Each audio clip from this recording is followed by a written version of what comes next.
Hello, tubers, you and otherwise. The short talk at the Rio with the old guy, I guess, now commences. Now, I just wanted to give you a reverse shot because I'm too lazy to turn the camera around. Actually, I just turned the camera around. I'm on a little stretch of I'm thinking you saw the levee beside me. It's probably 12 feet high from where I'm standing. Anyhow, this is a non-road road that's down here that has to be here for access from, I guess, the irrigation district. So they can get out here. I went through an area over there 10 minutes ago where apparently they'd run some huge mower over this sort of stuff. Those weeds are sprouting up now. They're already up to about 2.5 to 3.5 feet, some of them. And they're going to get quite a bit larger because this is only August. They're going to probably come up another 1.5 or 2 before they freeze out. But anyhow, I guess the district comes down here and cuts them for some reason. I don't know what the heck they need access for there, but anyway, that's not my problem. But anyway, I've never been on this section out here, and it's not really part of the walking trail that I usually do. So I'm probably technically trespassing. I don't care. I don't see how they can fence off the river. That don't seem right. Anyway, I just wanted to talk about a couple of things today. One of the items was I noticed again, I was looking over one of my vids just to see if I agree with it. You know, and what kind of nut is this? You know, kind of look at yourself and analyze, would I buy this? And anyhow, there's an illustration I tried to use, and once again, I did it, half of it. So I guess this is the way for me to get you to watch more than one video. I just begin something and then right in the middle I forget about it. So I was thinking about the illustration of tossing a pebble into a pond the other day, and the tiny ripples that are the wave propagation that emerges like a concentric thing. You can get all kinds of interesting things in terms of wave interaction, and that's about as far as I got that day. I guess I got stalled. Anyway, my point was, the way that this is working in our world, the little ponds and pebbles, is that what happens is over time we become hardened to it. It begins to solidify. We become rigid, as it were. And so I just thought, well, here's a idea or a concept. Today I'm looking up and I don't know that I can spot types of clouds properly. But I'll just give you an idea. I'll show you and then you tell me this up. There's nothing. I don't want to kill you with the sunshine, so that ain't gonna work. Anyway, it's a real light, fluffy thing, and there's some more of it over there a little bit. So anyway, whatever it is, or they are, I guess clouds have names too, I don't know. But the point being is that as we look around, I'm wondering whether that stuff overhead might be some residue that a tanker dumped not too long ago. There's all kinds of toxins now up there, and it's raining down. It's showing up graphene oxide in rainwater, as I understand it. Not a wholesome development, that.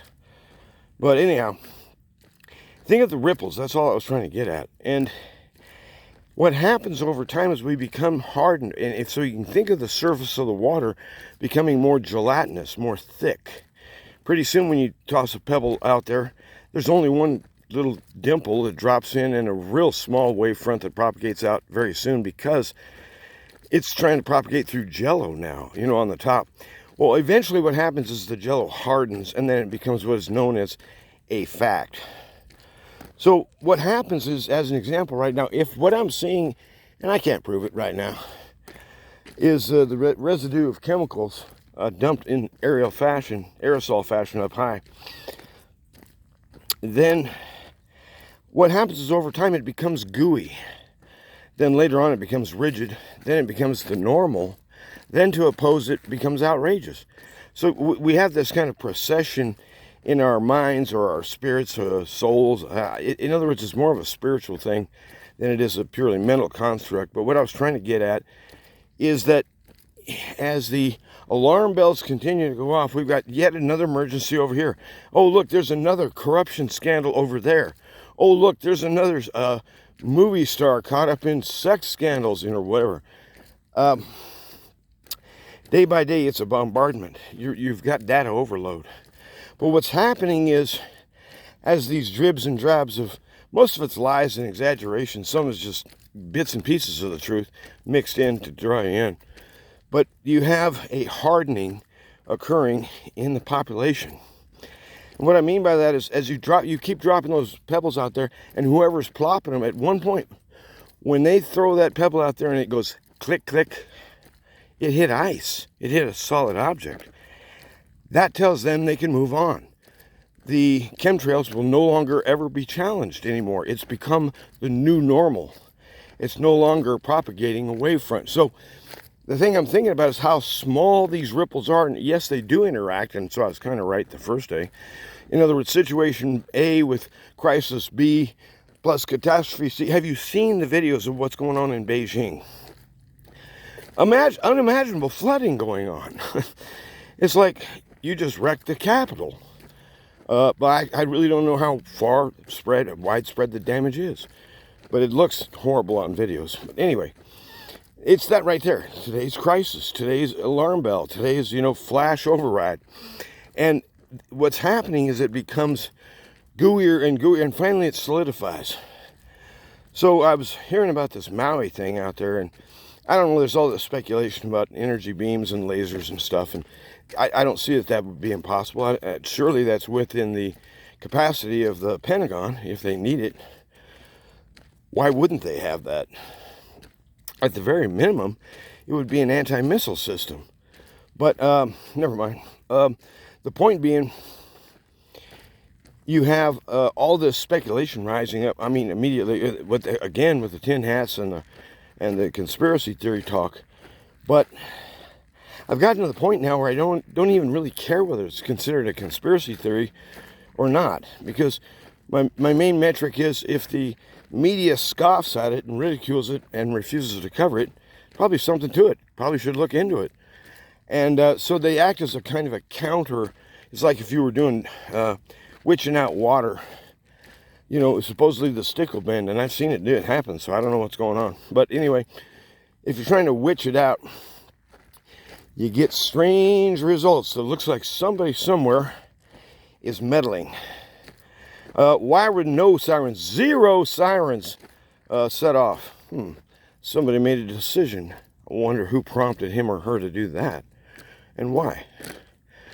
People could have gotten out much earlier. I mean, weird. And police. Why were police prohibiting people from leaving the area in their cars? What is that? And so we have this weird junk popping up. And so immediately I think, well, probably the conspiracy theory people are the ones to listen to. But when I hear about the idea of directed energy weapons and stuff, I just think, well, wait a minute. A wildfire at 100 miles an hour would be rather zany. What bothers me is that you have houses, absolutely reduced to rubble. 20 feet away is a green, unscorched, living tree. Adjacent to that is a large house, which has not been touched by the flame, amidst wreckage. These vultures trying to swoop in and steal the land for pennies on the dollar from families. Those lying bastards. Ugh. If Oprah was so generous and so kind as all that, well, then wouldn't she help the folks rebuild and help defend them from these damn vultures? Oh no. She's just going to go pose and posture and hope she can cover up some of the real garbage she's involved with. So anyhow, that's my take on it, and I'm a plumber. Just was out by the Rio today, kind of thought we should get up, I did sleep good, and I thought, what I really do is kind of stretch out. When I'm walking, I like, if I can remember to do it, is just stretch my stride a little bit longer than I ordinarily would, and make it kind of more like, if you can think of a pendulum on a grandfather clock or something, swinging, instead of kind of slamming my heels in. I tend to hit my heels too hard. Send a shock wave up your leg. It's not good. Anyway, it's like marching. I inherently march. So anyway, I was thinking today, here's my crazy idea, and I'll leave you with this. I was thinking, things are getting so weird. Here's a theory.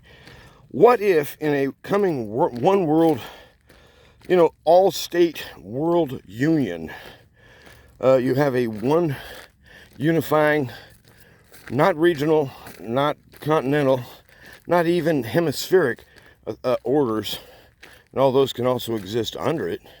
but one supreme order, one head. And I hear talk there's a lot of interest for these globalists to build that very thing. They think it's a great idea. Well, it sounds like it's from hell to me. And I think anyone with even half a brain would realize immediately the echoes of Stalin and Hitler. It's all the same stuff, except this time with new tech, new lies. So anyway, I thought, what if, before a coming world union, say you knew the World Union of States was going to unify on date X, whatever that is, and the final treaties ratified. One world, one governing authority. Well, what if before that, 2 weeks before, I renounce my U.S. citizenship?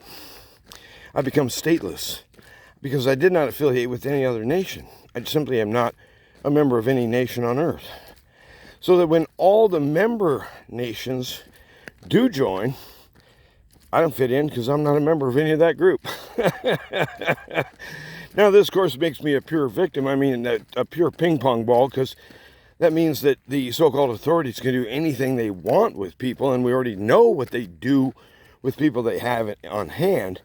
So that doesn't look like a really great idea for my personal health and fitness, but I was thinking about it as a legal strategy, and I thought, we're going to have to start dealing with things like that.